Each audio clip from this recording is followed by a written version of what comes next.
The man who has covered every sport you've ever watched and talked to every athlete you've ever cared about. Yes. It is Chris Myers. I know we're kind of still getting set up. Good morning, sir. Good morning.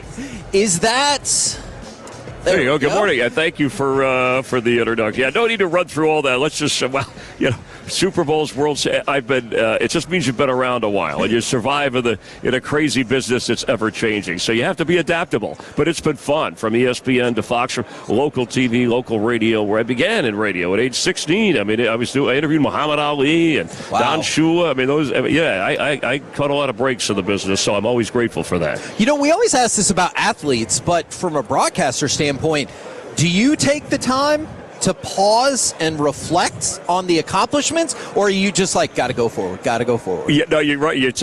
I think contentment sometimes is dangerous. Just For like sure. And coaches tell that to players, like you can't, you're not satisfied. So maybe after covering a Super Bowl, being the sideline reporter or World Series, I might on the plane ride home think about it. But then I'm on to the next thing. Daytona 500, Indy 500, whatever the next assignment is. So and I'm thankful for that, because growing up as a sports fan or a sports fanatic as a kid, I loved football and the NFL, but after that I was like, man, there's got to be something else, and there is. Now, there's baseball, so I always went from one sport to another. My mind went there, and so I'm glad that my job was able to go there. I think he's dead on, Kevin. On the flight home on Friday, I'm going to look at our list, and I'm going to be like, dude, all these people that I've never talked to. Yeah. Like a couple of years ago, I talked to Earl Campbell and Tony Dorsett. Yes, how cool is that? I spent my whole childhood reading their autobiographies in the library. In the library at school. Yeah, I was so excited about it. And I was just but in the moment, I wasn't thinking about it. Yeah, and you also sometimes don't realize. I was this teenage kid interviewing Muhammad Ali. I didn't realize. I mean, I knew, but he was the great. He's the greatest. It's like,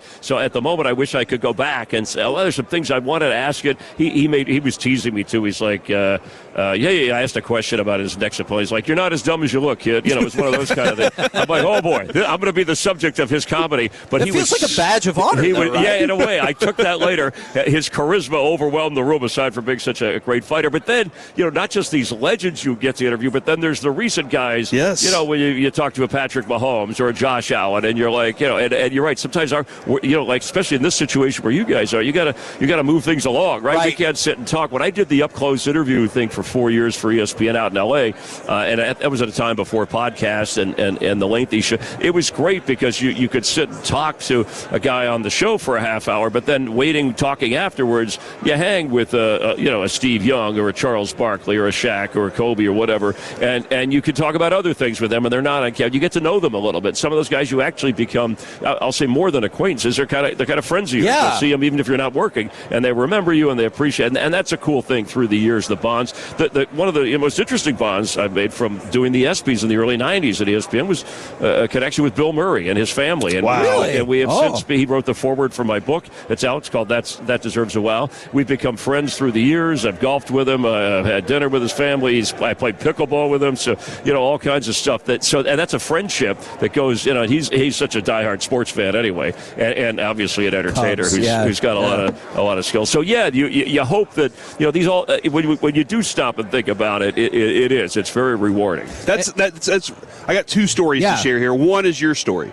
But my story is, because you were talking about that, getting to talk to somebody and then getting to talk to them a little more. Kevin, when we were working in the newspaper, he assigned me to go cover a thing that Michael Irvin was speaking at. Michael Irvin's in the back. He's talking. I talked to him. I'm record for 15 minutes, and he goes, turn that off. And then he just talked to me about what his new future plans were for the next 45 minutes and all sorts of stuff. And I was like, I came back to the office. I was like, Kevin, that was the coolest thing I've ever done, because I got that extra experience. But then, Kevin, you with Bill Murray, you've always wanted this experience, and I think that we can make this happen. we can dial him up here. But So I have an idea to convince Bill Murray to want to hang out with me. Okay. So you see Bill Murray, and I'll be like, oh, yeah. And he goes, I'm sure you know me. And I'm like, yeah, you were in Garfield. And Garfield, A Tale of Two Kitties. And just leave it at that. And he's like, what about like Caddyshack and Ghostbusters? Stripes. And I just look at him and I'm like, I'm not familiar. He would appreciate that. Speaking of funny story, he calls the house one time, and my son, who was younger at the time, had saw Garfield, and so he goes, oh, he knows my son Alex. He said, hey, Alex, is your dad there? My son Alex, he goes, hey, Bill, you did the Garfield. Was that just the Garfield 2? Was that a money grab or what? I'm like, son, just give me the phone. He's like, why is that kid giving me a hard time? I was like, because you give him a hard time, but that's Bill Murray. Well, hopefully, if there's ever a chance, I hope you get to be, because you hear stuff about his mood and all that. The one thing he doesn't, like most people, he doesn't like people that are like overly aggressive that run up and put, but if people go up and talk like regular folks, like he'll be on the streets of New York and put his hands over somebody's eyes and say, guess who? And like, yeah. leave me alone. The French fry thing, where he'll take your fries. The and he's fries, like, nobody will believe you. And they wouldn't. Because if I went up to my friends and I was like, hey, I was at this restaurant and Bill Murray took my fries, they'd be like, yeah, sure, okay, right. buddy. Yeah, okay, quit bragging about it. So you talk about all the sports, and I was just looking at my phone because our producer said the Bucks are letting teams know that they're going to keep Giannis. Yesterday in our sphere, it was a big news that Anthony Davis got traded off, and we're about a year removed from just the most disastrous, fan-crushing trade in the history of sports. Yeah, I feel for Mavs fans. Thank you. And this stretch. And I try to follow what some of the NBA players want and what owners want, the economics. And really, are we, I don't want to say void of stars, but void of stars who can deliver on a regular basis. And the old thing of who's around that, right? You need the workmanlike guys that do the dirty work, as we say in other sports. So I don't know where that's going. I just hope that they stay loyal and faithful. Look, even Cowboy fans, as you know, have to. They're the most be loyal and faithful because we keep thinking about it since we're at Super Bowl 60. The first 30 Super Bowls, you're in 8 of them, and in 15 of the NFC/NFL championship games. In the ensuing 30 years, nothing. It feels like there are fewer fans, maybe Browns fans, more loyal than Cowboys fans. Yeah, and they get, and I'm shocked by that because I was, my first assignment at ESPN, draft room with Jimmy Johnson, the number 1 pick, Troy Aikman. It tells you how far I go back. And then working later with Troy at Fox and another guy I considered a friend who's obviously a great guy. But and Jerry Jones' passion and commitment, I just didn't see this kind of drought coming. There's still, and people can make fun of the America's team, there's still the ratings draw. If everything else is equal, winning, losing, they're the story. They're like the Yankees. When they're winning, great, people can hate them. When they're losing, it's the Cowboys, whatever you take. But I don't know what I'm a believer in Dak Prescott. I don't know why the team, I've been on the sideline for some of those playoff games. The one where Aaron Rodgers threw the sideline. I was on that. It was a great effort to them to come back. I'm still blown away. I thought, I'm getting ready to interview the Cowboys are going to, it's going to advance, and this may be the year. Of course, you say that often. So we've lived through a few of those. I don't know what the answer is. I really wish that you did. Because we'd pass it along to Jerry. I would tell Jerry. He might even give us credit if it worked. It's the Super Bowl obviously has different ampage, the big game, if you will, Kevin. I'm sorry. You could say Super Bowl. It's not a commercial. Are they charging us? Okay. That being said, though, the Cowboys games, covering those, does that have a different ampage? And I know you got a lot of other teams you cover, but is Cowboys just a little bit different? Yeah, absolutely. And even in these lean times in terms of postseason, it seems like they're always a contender or they're always a story. There's always some drama. Some of that, is created by ownership, what is said, what is not. But, and more recently, the Chiefs having covered the Super Bowl when Mahomes and Andy Reid won their first together and been around that. They're still one of those popular. And then, with Kelsey and all of that. So that's kind of maybe a fading a little. I think people just get tired of teams. The Patriots, when they were always so dominant, they still didn't have the cachet that the Cowboys had, even in winning Super Bowls, the Cowboys weren't. And we would have loved to have seen a Cowboy Patriot Tom Brady Super Bowl. But there is. When you go into it, the players are cool. They change whatever, but there's still the Jerry and the Cowboy label. And you go into that building, you go into that stadium, it does. It matters. It has an effect. At least to me, as a broadcaster who's been doing this for over 3 decades at the network. sport. And I'm sure everybody recognizes the voice, but we're talking with Chris Myers right here on 105 through the Fan. You mentioned doing stuff at Daytona, obviously the Indy 500. I have to admit, I am not a huge racing fan, so what I was curious about is, has there been any sporting event or sport in general that you've become more passionate about through calling it and being involved? Well, and auto racing and having an opportunity to be the host for the Indy 500 for the first time, this last Indy 500, which was on Fox, and now they have the contract for that going forward. Even the Daytona 500.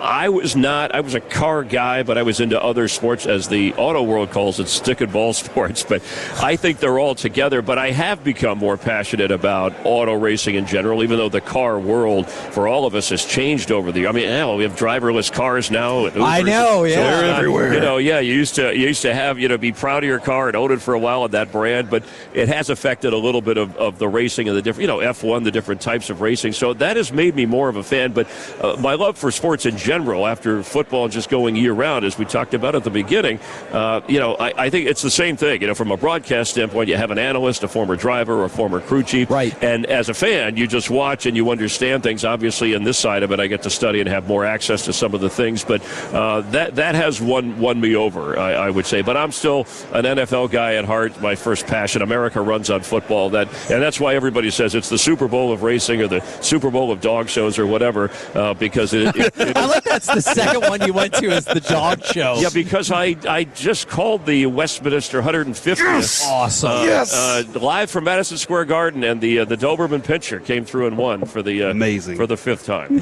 Now, So as you just I love it. displayed, bouncing from football to racing to the dog show, we could talk sports with you all day, but I also know on another level of importance, you're here doing stuff with Mueller Sports. Can you break that down for us? What are you working on? Well, I'll simplify it. It's MuellerSports.com, and I'm not just, pitching the product. I kind of fell into this by accident because I'm not much of an athlete, but all the traveling you do, yeah. and I do try to be active, whether it's pickup basketball or pickleball or whatever, golf, tennis, whatever I can do, a lot of swimming. And this is a product that professional athletes have used, and they have setups. Different Cowboys have used it over the last 4 decades. And this company has revival equipment. But the good thing now is you can get this sent to your home at an affordable cost. Just go to MuellerRevive.com. It's a couple of sleeves you put on your leg, and it can reduce the time that you want it, or you can expand it. But it helps you with fatigue, reducing pain, and enhancing circulation.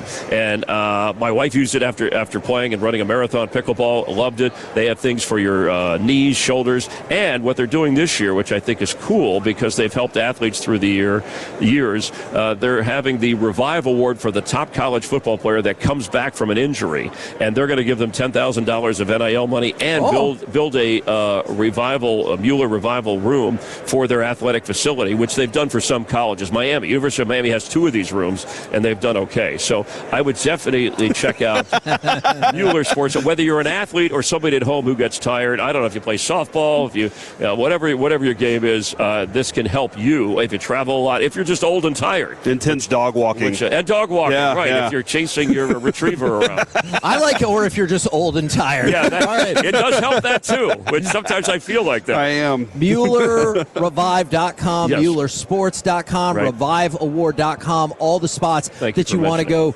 Chris, thank you very, very much this for was fun. jumping on with us. Yeah, you guys anytime. I appreciate it. Yeah.